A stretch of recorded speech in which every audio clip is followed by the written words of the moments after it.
Elezioni regionali in Sicilia, ufficialmente si aprono le danze. Oggi ultimo giorno per la presentazione delle liste dei candidati.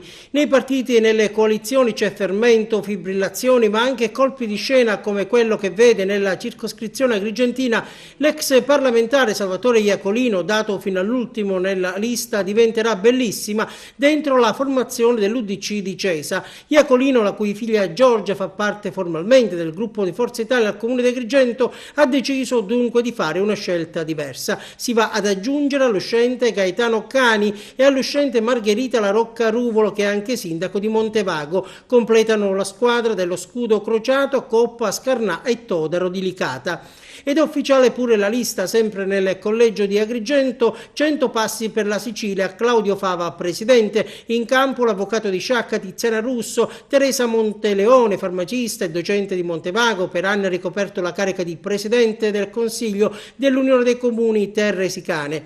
L'ex sindaco di Palma di Montechiaro, Rosario Gallo, Angela Galvano, attualmente consigliere comunale di Agrigento, e c'è anche Fabio Patti di Favara.